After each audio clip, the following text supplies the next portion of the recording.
IELTS পরীক্ষায় কি কি বিষয়ের পরীক্ষা করা হয়? আইএলটিএস পরীক্ষায় মোট মডিউল আছে ৪টি। প্রথমে হচ্ছে লিসনিং, এরপরে আছে রিডিং, এরপরে আছে রাইটিং, এরপরে আছে স্পিকিং। লিসনিং মানে আপনার ইংরেজি শুনে বুঝার দক্ষতা কতটুকু, এটা। রিডিং মানে আপনি ইংরেজি পড়ে বুঝার দক্ষতা কতটুকু, এটা। রাইটিং মানে আপনি ইংরেজিতে কেমন ভালো লিখতে পারেন, এটা। আর স্পিকিং হচ্ছে আপনি ইংরেজিতে কেমন ভালো বলতে পারেন, এটা। মূলত এই ৪টা বিষয় দিয়েই আপনার ভাষাগত দক্ষতাকে যাচাই-বাছাই করা হবে।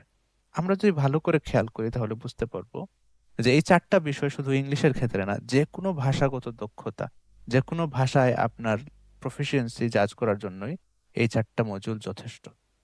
যেমন আমরা যদি ধরি বাংলা ভাষা, বাংলা ভাষায় আমরা লিসনিং পারি, রিডিং পারি, রাইটিং পারি, স্পিকিং পারি। এজন্য আমরা বলতে পারি যে আমরা বাংলা ভাষা পারি। অপরদিকে আমরা যদি হিন্দির কথা চিন্তা করি, আমাদের দেশের অনেকেই হিন্দিতে লিসনিং করতে পারেন এবং কিছুটা স্পিকিংও করতে পারেন। কিন্তু রিডিং আর রাইটিং পারেন না। এজন্য আমরা বলবো যে তিনি আসলে হিন্দি ভাষা পরিপূর্ণভাবে পারেন না।